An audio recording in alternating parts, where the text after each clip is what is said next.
Today, I would like to take a look at this Makita battery and see if I can recover this battery that will no longer accept a charge.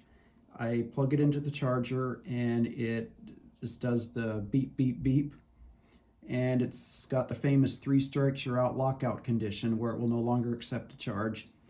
And today I'd like to see if I can build, using this Arduino, build a device that can communicate with the battery and hopefully recover and unlock that lockout condition. It just so happened that recently on the Hackaday website, I recently came across some information while I was looking for other things on the Hackaday website of a person who has managed to reverse engineer the communication protocol with the batteries. So today I would like to build that project and see if I can communicate with the battery and see if I can unlock the lockout condition on the battery. As we could see, there's some sample code up here on this GitHub website, and I'd like to program this into this Arduino board, and we'll see if we can recover this battery. Well, I've got this Arduino Uno to work with. I think I'm going to take it one step further, and I'm going to try to use this board. This is an Arduino Pro Mini, and it's basically contains the same parts that this board does. Everything is just scaled down a little bit smaller. So I'm going to see if we can use this board instead and load the project onto here and see if we can communicate with the battery. First of all, to set this up for programming, we've got one of these boards. These boards are available through, I believe, SparkFun makes these boards. I mean, you can get these off Adafruit as well. So we need a programming cable, which I've got a USB to serial programming cable that we can use for this. And this board is a 3.3 volt board, although the example uses 5 volts. I think we can use 3.3. Worst case, we blow something up, but we'll see if this works. So let's go ahead and set up the cable.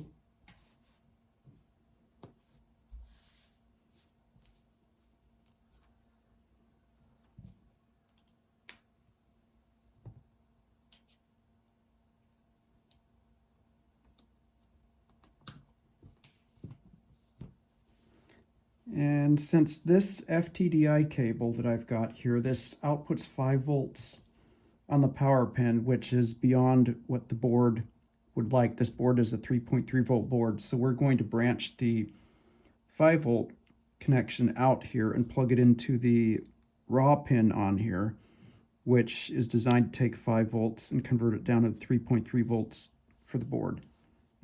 So we set that up. And this is plugged into the computer already. Let's see if we got power on this board. So now we just need to get our project downloaded and programmed into the board. So we're going to switch it back over to the computer view. And first we've got to download our project. Actually, we can actually just open this up here. So this looks like it originally was done in something called Platform IO. And I can kind of see that from some of these files here that are in here. But I think we're going to try to use the just the regular Arduino software to program this.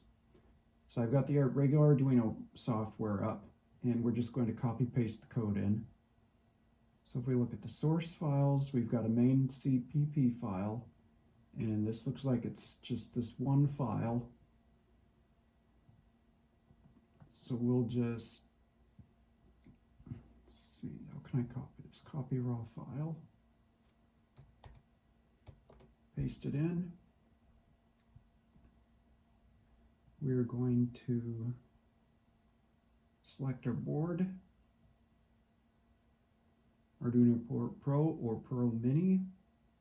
We have a ATmega 328 3.3 volt board running at 8 megahertz. Select our FTDI cable, and we have to take care of one more thing. We have this one wire library that I did try the current one wire libraries, and it looks like there have been some changes in this library to specifically match some differences with the Makita communication protocol.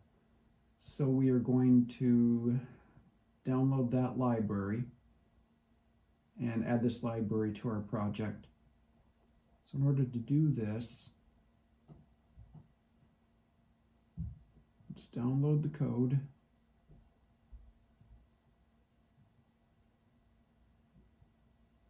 And once we have the code downloaded,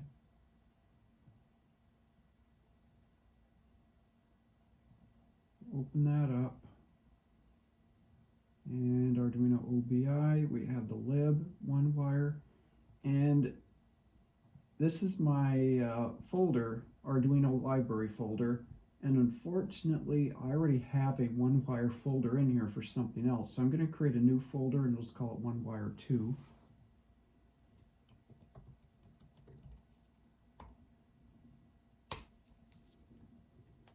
And then we will place the contents of this in the one wire 2 folder.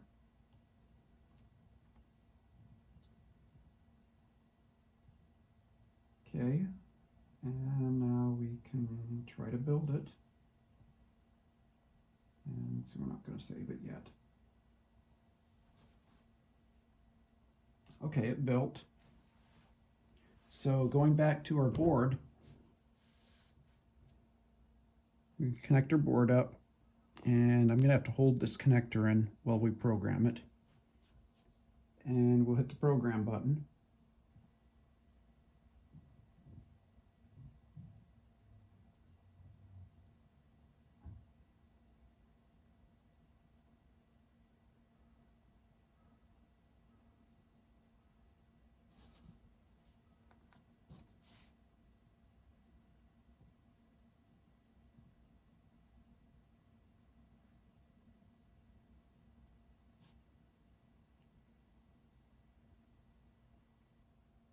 Okay, looks like it programmed.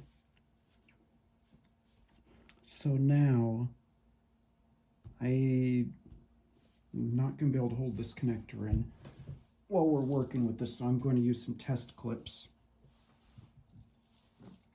to connect the board up to this FTDI cable. So we're just going to jump. We've got ground.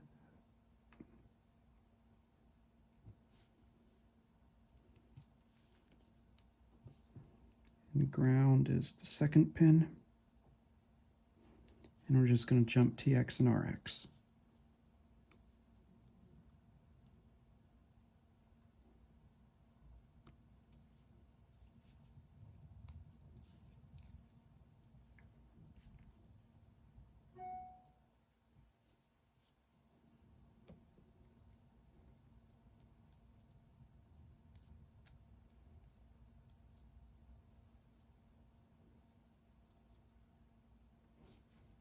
Once we can confirm this works, we'll clean this board up and make this a little nicer.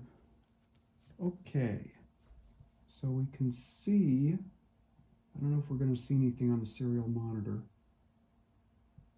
Probably not, because I believe this uses a binary communication protocol. Okay, so also included with this project, there is a Python user interface called Open Battery Information, and I would like to let's see if we can open up this interface, and for that I'll have to switch over to the Linux computer. Okay, we've got the Linux computer set up, and we've got the Arduino plugged in to the USB. And we have the Python application up. So let's go ahead and see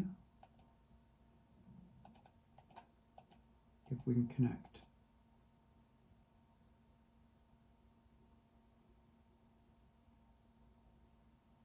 Failed to get valid response after 5 attempts. We don't have the battery connected yet, so let's try to connect up the battery next. So we've got a battery right here, but the problem is we have this connector and we don't have a way to connect into this connector. So in order to solve that, I got the cheapest knockoff made in China charger that I could get.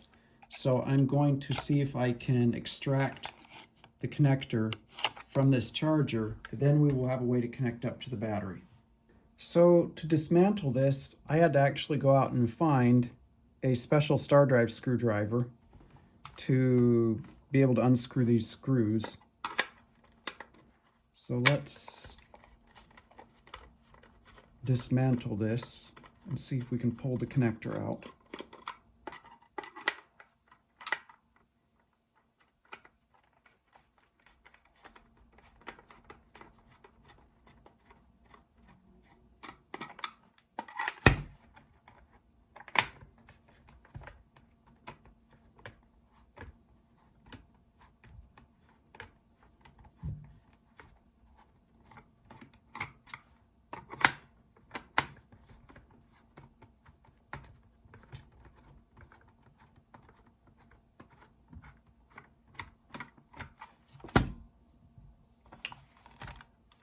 Okay, now if we look at these screws,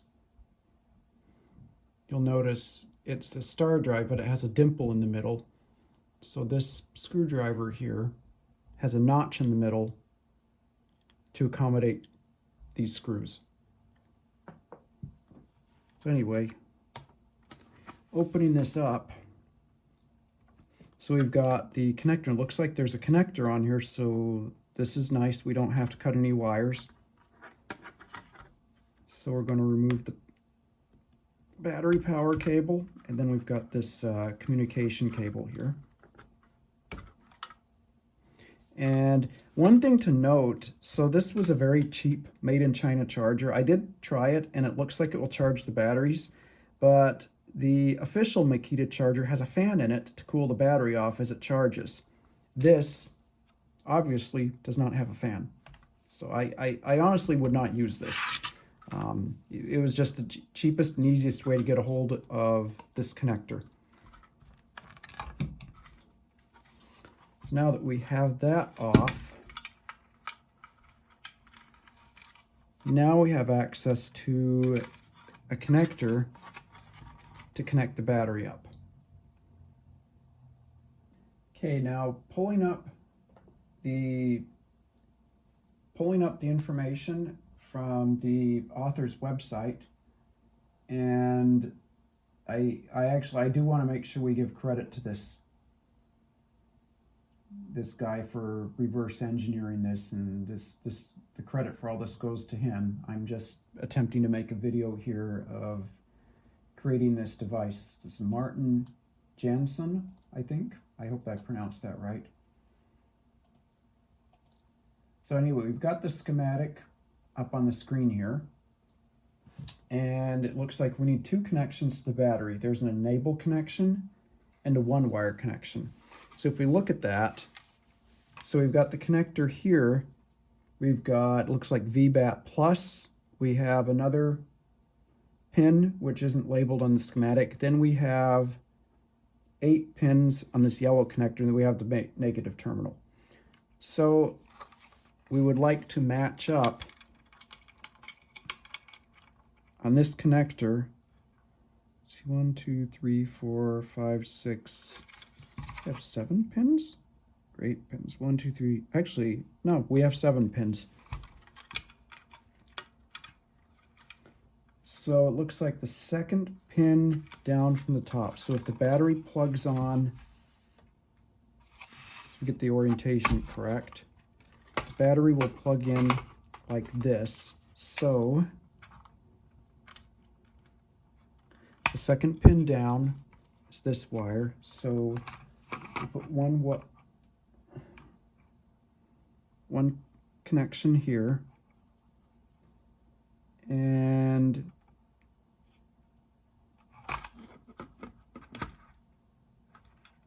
the second to the last pin is the first pin I just connected to is the enable pin, and second to the last pin is the one wire connection. So if I did that correctly,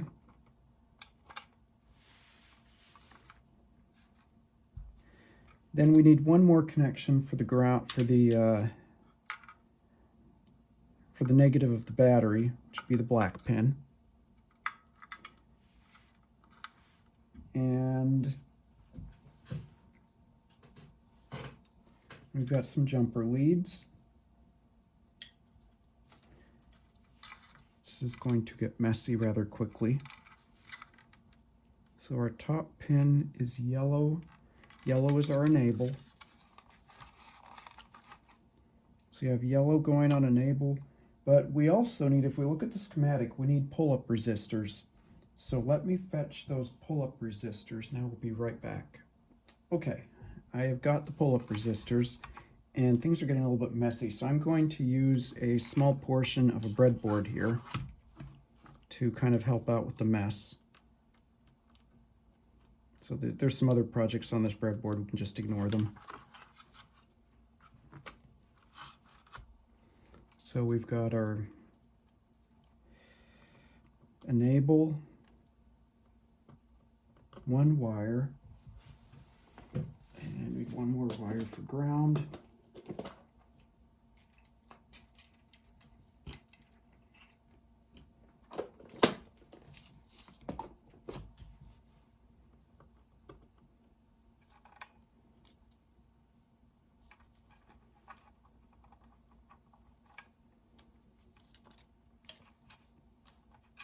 Okay, and here's our Arduino board, and it looks like pin 6. So we need to connect to pin 6. 1, 2, 3, 4, 5, 6. Pin 6. And pin 6 will go to one wire, which is our blue wire, and we need a pull-up resistor, so we're going to put these pull-up resistors in. The pull-up resistors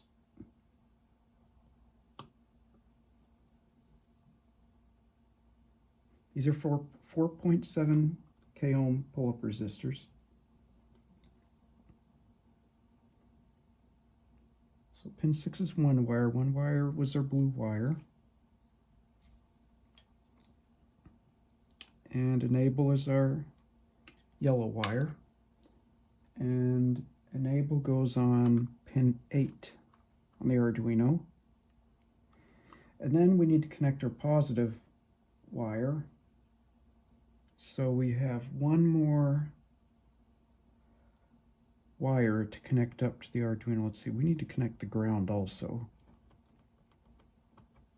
How are we going to do this? Just connect the ground like that. And looks like we lost a connection. This is getting rather messy. And we need one more connection to go to the 3.3 volt. Let's see, I need one more test clip.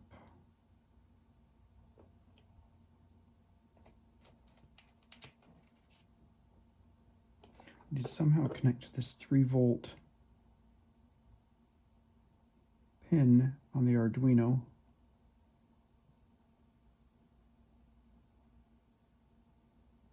See, so let's I almost need one more clip. Okay, so let's do this. Looks like I don't have a, I need one more test clip, but I don't have one. So let's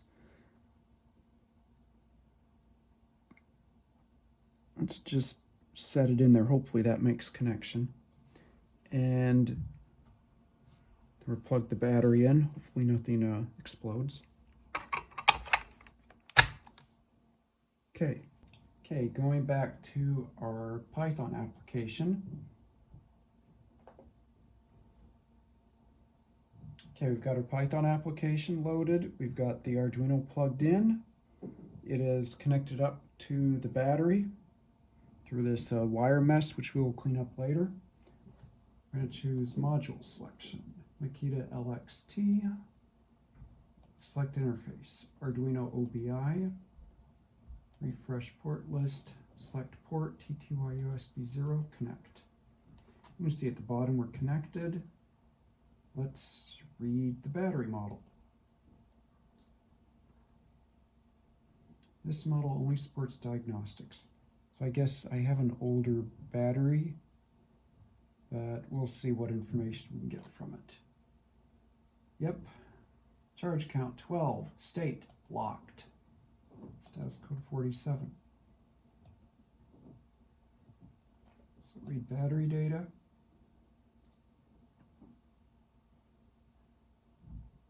So we can see the 7.8 volts, and we can see the individual cell voltages. But it doesn't look like I can reset the battery. These batteries that I have are a little bit older. Let's pull this off. So it looks like this is one of the older batteries. It does not have the button that you can check the charge level with on it. So I guess that it uses a different chip that I don't know if it could be reset, but at least we can read the information. We built the Arduino program, so great. Looks like we were able to get this working and the project built, which is nice. The next step, although I may have to put this battery back in storage. I don't know if I can recover this, but at least I've got the Arduino working and can communicate with the battery now. The next step is, I think I'd like to take this Arduino and probably gut this get this cheap charger and put the Arduino inside this box, and then I will have a self-contained device here that can read the battery information. So I hope this helped. And so we did confirm a couple things. This will work with the 3-volt Arduino board as well. I mean, you can use a 5-volt board, but more and more of these Arduino projects are going to 3.3 volts, but it's nice to know that you can use a 3.3 volt Arduino with this. And we were also able to use a board slightly different than the Uno, and I don't see any reason why this project would not run on some other platforms as well, but that will be for another video.